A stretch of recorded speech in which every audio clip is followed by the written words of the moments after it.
a lot of people get, they hear they're supposed to get a virtual assistant. Dan Martell's Buy Back Your Time, incredible book. Lots of people are reading it now. Back Tim Ferriss, 4-Hour Workweek, get a virtual assistant, get a virtual assistant. Well, people just get one and then they don't know what to do with them. They don't know what to delegate. They don't know how to lead someone. They have a hard time letting go.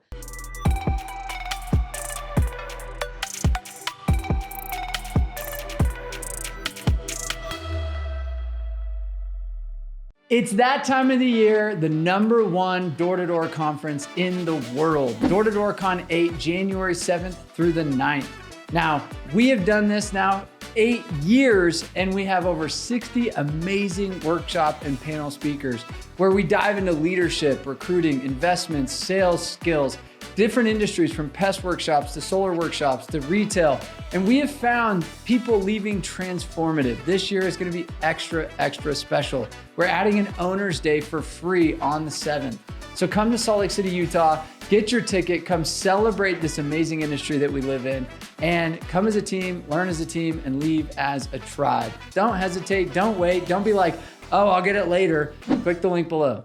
What up, DDD world? JP here, new episode podcast. I have a very special guest, newest member of our P League here at DDD Experts, Angela Schroeder, owner of Unique Genius. Welcome.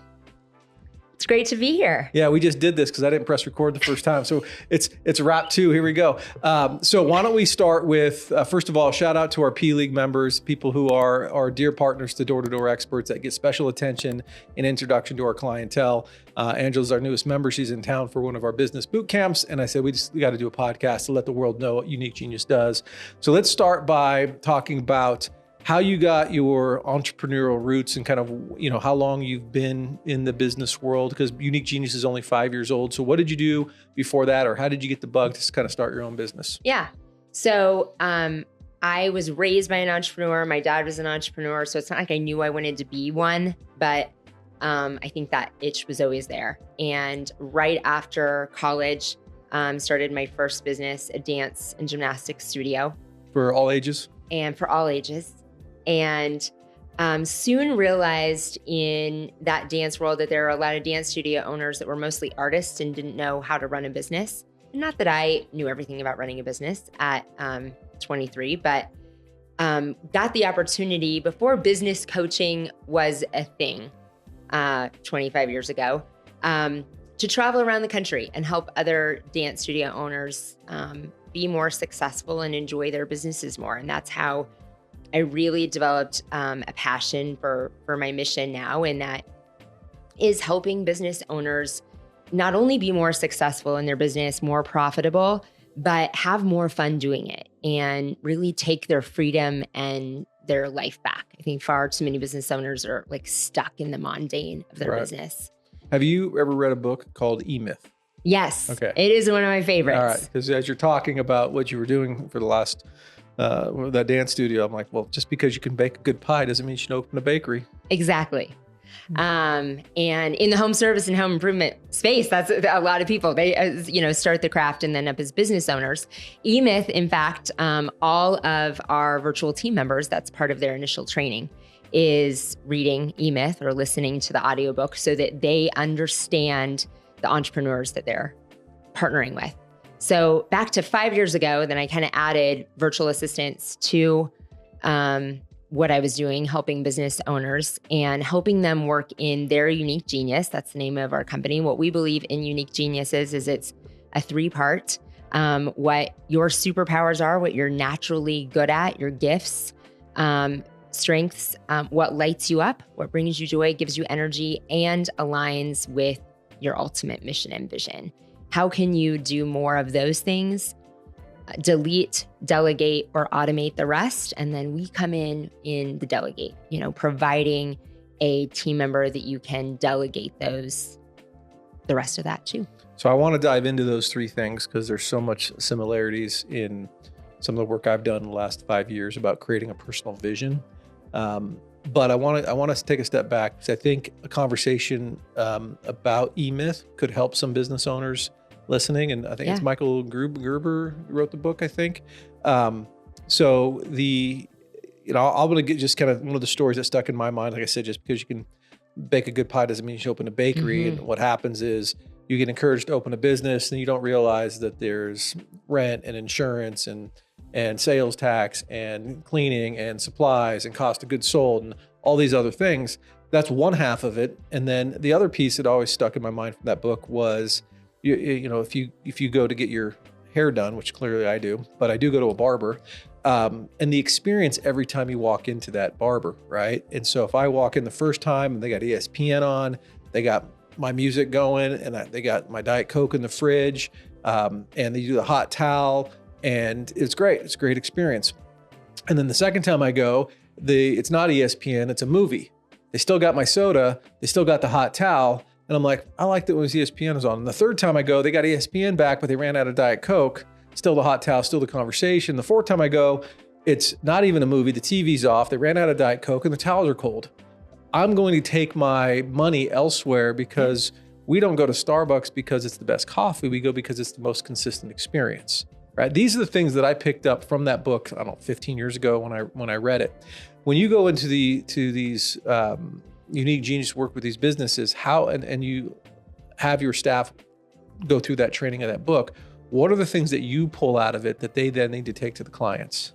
So the two things that you identified about that book, the first is knowing where a lot of our clients came from in mentality of where they started a business, that they didn't start the business as the overarching business owner. They started it doing something that they loved, making pies, mowing lawn, washing windows. And all of a sudden they're a business owner. And so knowing from taking a lot of that psychology of that we're helping them do what they love most in the business. A lot of business owners think that they're supposed to follow somebody else's blueprint instead of like, what are you good at? If you're good at the numbers in your business, if you're good at the sales in your business, that's what you're really good at, or what lights you up in your business, helping the business owner do that and take the rest off the plate. And then the second is the consistency in systems and processes. So we place a lot of admins in businesses that are in client service roles as well as virtual assistants, and letting them know that like that's the ultimate goal. If the business owner doesn't have all of these processes in place for touch points of customers and consistency, help create those so that it is consistency and that it is about like everybody puts pretty much the same roof on. Your windows are going to get wet unless you royally messed up a house project or a home improvement service. They're not going to notice the service. What they notice is the consistency in the touches of the customer service experience. I'm going to shout out somebody in the space, and I just know some of the leaders there, and I'm a client, but Aptive Pest Control does my home. And I bought Aptive from Donnie Mosier. Shout out Donnie. He was out one summer and he called me in a huge contest, right? And he's like, hey, JP, I need, and he did the same thing when I lived in California, and I bought Pest Control from him then. And a couple of years later, does the same thing in Utah. And I've had them for 8 years, but I've watched their, and I cannot tell you if they're any good at spraying for bugs. I can't even tell you if Pest Control works. I just have had it for so long, I know. But I get a text message before, I get a text message at arrival. I get a text message, reminding me to put my dog in. I get a text and these aren't automated. These are like from the technician from the truck with photos. And to me, if they ever stopped doing that is when I would, because I get people come to the door all the time trying to sell me pest control, and I'm like, I don't know if they're the best, but I can rely on them. Yeah. And so how does that resonate with what you do and how you coach and consult businesses? Exactly. That they're doing these extra touches to make you feel important, and that's what matters. And a lot of business owners, don't have time to do all of those touches wherever they're at in their business. They don't have time to do it personally. Their teams don't have time. They haven't put that into the growth. And with a virtual assistant, the cost is so much less than having our entire team is based in the Philippines. They have great American English. They are absolute rock star professionals, but the cost is significantly less. So you can put a person in a dedicated position to nurture those client relationships and make sure they always feel taken care of, that they always know, it's those touches of knowing, I don't know if it works, but they're telling me it works. They're showing me and educating me and reassuring me that it works. And those touches are important. Yeah. And I don't know if it was from eMyth or what, but every time I get on a flight and I look at a movie, my instinct is to not take a gamble with my time, meaning to select a movie that I haven't seen before, that I haven't heard about, that hasn't got any reviews. Mm-hmm. I'd much rather watch Top Gun for the 187th time, knowing the emotion that I'm going to get, than take a gamble with, again, my time. And businesses, I think, are the same. If you have, you need to provide good value to your client to keep them, but the value isn't as important as the relationship and the touch point, because people would rather, like, I'm going to stay with them because I can count on the experience. Yep. So when you were talking, I was thinking of, I've been an entrepreneur all my life as well. And I currently run an indoor golf simulator that I launched this time last year, and it's winter time. And so everybody, and in my mind, I'm like, oh, there's so many things I'm whiffing on and missing on, and things I didn't expect, and kind of all the things that I already knew I was going into. But, where we talk about these stories of these perfectly, not perfect, but these dialed in companies, and these new business owners, like, that can't do 15 things, mm-hmm. right? How do you advise them where to start? Like, what's the first, I guess it would be based on discovery you do, but what are some things that people usually start at to automate or delegate or delete? Yeah. And so that's one of the differences in working with us. A lot of people get, they hear they're supposed to get a virtual assistant. Dan Martell's Buy Back Your Time, incredible book. Lots of people are reading it now. Back Tim Ferriss, 4-Hour Workweek, get a virtual assistant. Well, people just get one, and then they don't know what to do with them. They don't know what to delegate. They don't know how to lead someone. They have a hard time letting go. So we don't just match clients with a rockstar virtual assistant. We attract top talent, have an incredible reputation to attract the very top talent, but we stay a part of the picture with the business owner and the virtual assistant to make that process work. So tons on the back end for the VA and ongoing professional development. That on the side of the business owner, it is that first initial discovery, but then working through what we call unique genius exercise, figuring out, a lot of people don't have I said that unique genius was 3 things: strength, what lights you up, and your ultimate mission and vision. A lot of people they need the mission vision exercise. Like, they don't even know where they're going, right? So how do we know what's important to do and what we're supposed to take off our plate if we don't know where we're going? Like, what is our ultimate vision? Whether it be spending more time with our kids, impacting lives, like, what is important to us? Do you have an exercise you do with them? So we do have an exercise if they don't have that. So an exercise to, at least get a start of find their why and a vision. So let's talk about that, because I the work I do at Harvard Business School this is one of the things we do, is to help the participants create a personal vision mm-hmm. based on many of the things that you're talking about. And so I think we could probably go back and forth on this. So when somebody needs to know their personal vision, or their I call it the lighthouse, right? Like, where are they going? What's the beacon out in the future? What are things that you do with them? So we have an exercise, a workbook. This is an area we could spend more time on.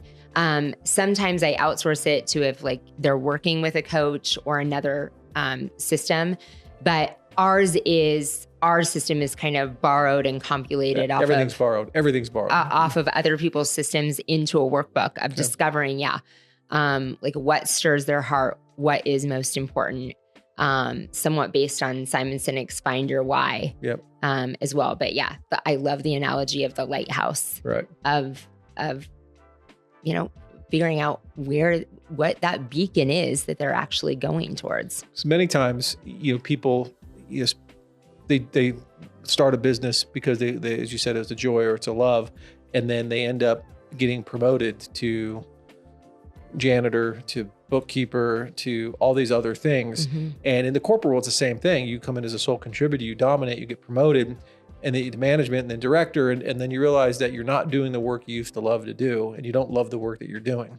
So one of the things that we do is what in your life were you most energized? What kind of work are you drawn to? And in the past, when you had challenges, how'd you deal with them? And so we define the past, and then we just, look at the future, and that starts. And then what I do is I have them journal on it, and then we highlight, powerful words, right? And one word that came up recently with a student was family. It was like 7 times in this pair. I go, well, tell me what family means to you. And I went 7 layers deep in family, because somebody's personal vision doesn't need to mean anything to anybody else. Nope. They need to see it, like read it, feel it. It could be a picture, and then it just goes deep with them. Yeah. So I would think that would be a very, very valuable first step in what you do. Yeah. Yeah, you're right. It doesn't need to mean anything to anyone else. It just needs to give you goosebumps, to make you feel something when you see that. Because you're not going to work towards something or go towards something that doesn't give you chills. Okay. So if I remember, delete was one of them, right? So let's go back to the order. Yeah. So the 3 things we say: align with the vision. So right. If they don't have that, and then what lights you up and what your strengths are. And so lights you up, we do that exercise of what gives you energy, rating things. So our unique genius exercise, one, they have to have the vision first, but keeping track of what you do for either a few days or an entire week, and every single thing you do in your personal life and your business life. Then simply rating it, it depends how complex we go into this. The energy one, evaluating if it brings you energy or not. You can rate that on a scale of 1 to 10. How does that make you feel? Energy wise, does it completely suck the energy out of you? Does it bring you energy? And then does it, circling the things, does it require you? No one else can go to the gym for you. Or things that you're really good at. They are your natural gifts and you are really good at them. And then does it align with that vision that we created?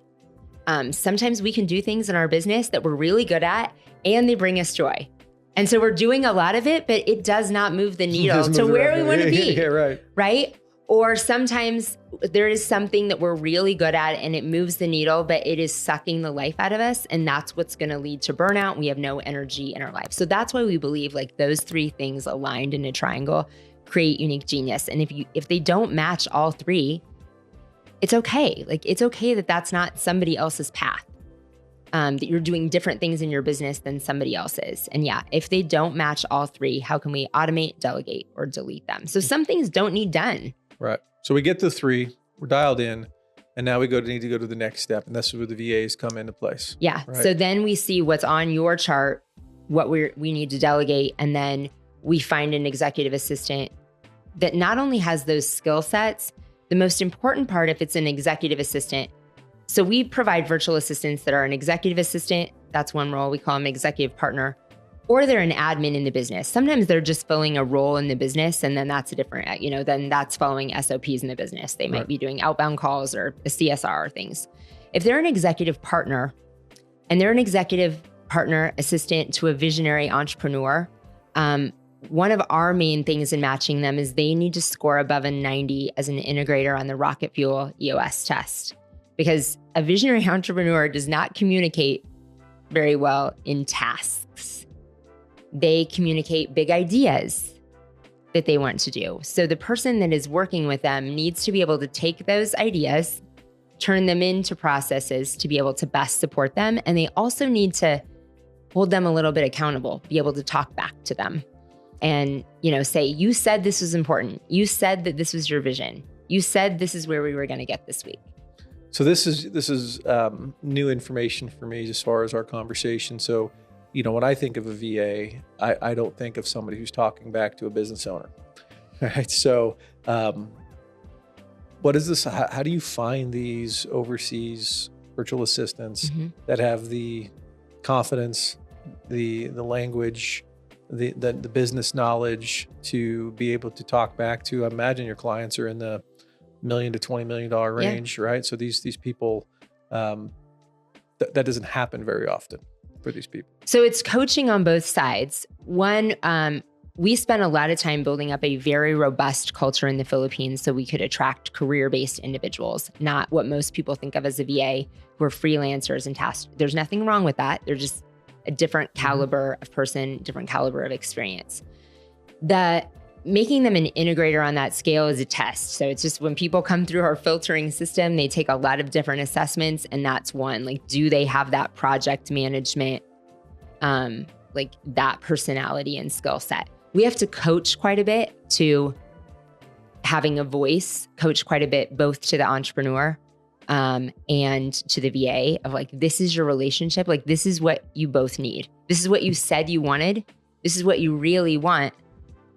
You've got to let somebody, give you the checks and balances. If you said you wanted to work out, like you said this fitness goal is important to you, and you have not gotten to the gym 4 days this week, somebody has got to help you alter your schedule so that you can meet the things that you wanted to do.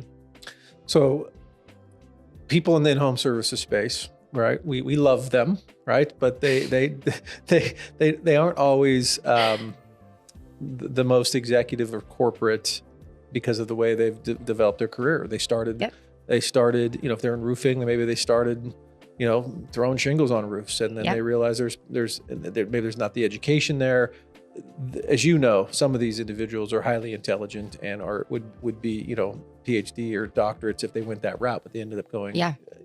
But the language is different when you work with an assistant. Like, I remember when I hired my first assistant, it was a second full-time job, right? I was like, how do I get this person trained to do what I need them to do so I don't see them sitting in the corner and me just wasting money on them? And it wasn't easy. Now I have much better understanding on how to onboard, hire, train, delegate, and realize there's a learning curve. And they have to watch me and find out how they can support me. So what is the onboarding process like for these new business owners who might be listening right now and go, I have no idea how to manage an executive assistant, let alone a virtual executive assistant? Yeah. So a lot of that comes from the support that we provide on the back end for the virtual team members, so that they are part of not only an onboarding program with us, so they know, like, we have a large program of like, this is what an executive partner looks like. This is how to work with your person. These are the questions to ask, so that they're a lot involved in the onboarding, because most of the business owners are not going to watch the onboarding videos or read any of the onboarding materials. So their executive partner needs to know all that, or their virtual assistant. So whether it be the executive assistant, or honestly, most often in the home service space, the first person that they're really learning to offload to is somebody that's in their business first. And then as they've grown, they're getting this executive partner. But a lot of times we work with businesses that they've never really offloaded to their admin.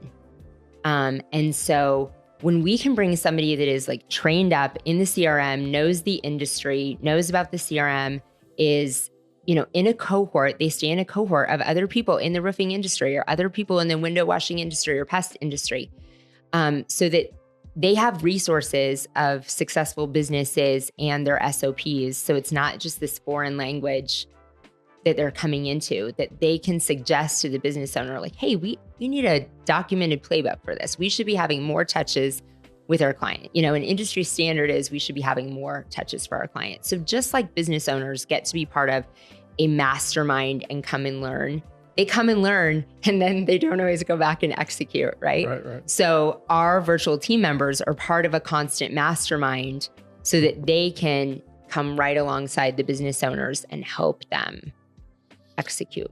So I would be worried as a business owner about retention, right? If you're educating these virtual assistants on how to be next level. Yep. I don't know the opportunity in other parts of the world, but the loyalty, the turnover that you have with your team, is it, or does the cost go up with their experience? Yeah, we have very, very small turnover. And the reason for that is that culture. So, for a regular virtual assistant that you would get on your own or some other way, absolutely, there is a huge chance of turnover, because you just don't know. They're working on the other side of the world, and they might get offered more money and you didn't even know it, and then all of a sudden they're gone. We bridge that gap, and they want to be part of, they're the business owner's full-time team member. They're infiltrated in their culture as well, but we're an extra backup. We do an in-person summit in the Philippines each year where we fly everyone into a big in-person rally summit that they love. We have monthly and quarterly in-person events on the ground over there that they get to be a part of. Medical, mental health benefits, all kinds of, just a family tribe atmosphere that really keeps it sticky and loyal. Like, we teach them that we're building something so big that all of their dreams fit inside of it. And so they want this to be their lifelong career. And if it doesn't work out with the business owner and they're still a great team member, we'll make sure that it works out somewhere else for them. So it makes a huge difference in loyalty for our businesses, that they know that they can, as long as their business is doing well and things are going on well on their end, they can count on this being a partner in their business. So I'm going to ask this question because I think we had 65 to 80 heads in the Philippines on a call center in the solar company I ran. I had a woman that managed that relationship. She worked with a company there. Now these were telemarketers basically. So, low end of the totem pole, I would imagine, on virtual assistants. But for me, there always seemed to be, and what they were charging us was like, I cannot believe they're charging us this little, which means they're taking a piece. So they're paying these people even less. And, every year, every holiday we would be buying 40 toasters and microwaves or whatever. Like, we would just be buying simple appliances that they would give away to their workers as thank you gifts for the work. But so in my mind, I'm like, if I were to do this again, I want to ask the question of, are you working with an intermediary there that then hiring people? Or you have somebody there that is a partner, or how does that work? Yeah. So we have a direct relationship. I don't have a relationship with anyone else. We directly hire in the Philippines. I have a leadership team in the Philippines that does the recruiting. So this time I've built businesses, and sometimes as a visionary entrepreneur, you just build them fast and crazy and let my visionary get the best of me in doing that. But this time I knew I wanted to spend a great deal of time building a very solid foundation and reputation there, that I wanted them to make the most they could possibly make. That we were providing this incredible opportunity for them, that it is different. It's not like scraps of money from US businesses that they can barely live on, but that we can attract career professionals that are making a great living for their family. And so I knew there couldn't be anyone else involved. Like, I needed to create relationships, build leaders there first that could be the recruiters, and really create a legitimate, incredible culture for them that they relied on. So I spent time building that foundation deep and wide first, so that reputation would speak for itself, and my leaders would easily be able to create. We just have this endless funnel of people coming in because they want to be part of what we have built. But there's no intermediary. Like, our recruiting team is all on the ground there, that do the recruiting first layer of selection and bringing people in so that they can make the most that they can possibly make. That's great. So let's, for those who now are to a point where like, this sounds great. I walked in today with the weather, right? People travel, people were late. I'm walking in, we start 40 minutes late. I'm missing meetings right now. And I'm like, I'm just going to have to call and apologize. I couldn't send a message to somebody. Even our executive assistant here was tied up, and I'm like, I have no help at the moment to come into this. And I told my wife this last month, and I was just massively overwhelmed in a good way, like kids, family life, everything's going great. Yeah. And I'm like, this is the first time in probably 25 years, I haven't had at least one assistant. One person that I could offload stuff to, because we're a small business relative, DDD experts relative to what I'm used to. And so there was always somebody on my staff that managed my calendar or my travel or my meetings or right, all these things. And I'm like, I'm running late. So I just throw a quick message to Hatch. I'm like, hey, I'm running late. And then all my other stuff I couldn't even get to. And so I'm probably missed, 3 or 4 phone calls in the period of time we're on. So people are on right now, they're intrigued, they're interested. They're like, this is great. They're in the home services space because they're listening to this podcast. Define your ideal client. So they can, if there is no ideal client, everybody's a client, that's great. But there are certain people that just aren't your customer. Yeah. Right. So somebody's listening now, how would they know if they should call you? I love the home services space because we can dial in on that and like the psychology of that business owner, but it doesn't matter where you're at in your business. Like if this is your very first admin, we help with that too. And your very first admin will come as a great partner to help you create all those processes when you're like, I don't have any because they're all in my head and they're me. We can help you with that and you'll get a great team member to help you with that. Or you have a big office staff and you're to the point, you might have a team of 30 or 50, but you need that person that is you, that's helping you, that if you decide to go do something else or your day goes wrong, that they can redo your day and they can take care of helping you work in your unique genius and be the best version of yourself. And everything else in between of you're at the point you want an outbound caller, an appointment setter, you want an additional CSR, you want someone adding those layers like we talked about of nurturing client experience. You might have an admin, but you're like, yeah, we could be doing better at all of this. We can come in on the pieces of all of that, but we love home service businesses because we know this, the structure and the mentality and all that business owner is carrying. Okay, so there's no revenue, there's no number of employees, there's just they have the resources to pay for help. They should call, set up a meeting, and your discovery call, I'm guessing, is going to find out. Discovery call. Yep. Yeah, and then and it's a great resource when they're like, a lot of people are at that like, I don't have the resources to hire a full-time person in the US. And so, this can be that gap that you are going to see an immediate return on payroll, we call it, and return on investment. But you can see that much more immediately. And somebody, I was on a podcast last week and somebody asked me, what's been the biggest change in recruiting in the last little bit? And COVID changed everything virtual, right? Yeah. And so, the need of having to show up dressed up, come travel, park, right? Those are all barriers to entry for some people to get to a job interview. And then the amount of time, where if you have to dedicate 3 or 4 hours for interviews at the office and you have no shows or whatnot, you feel like this wasted piece.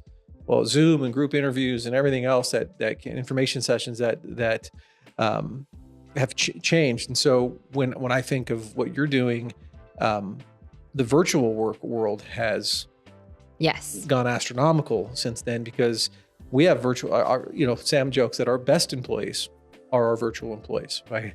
Like I know I said hi to Christian, who edits our podcast. Like Sam just met, Christian is the longest employed individual of DDD experts. Sam just met him in Croatia last month because it's been all virtual for all those years.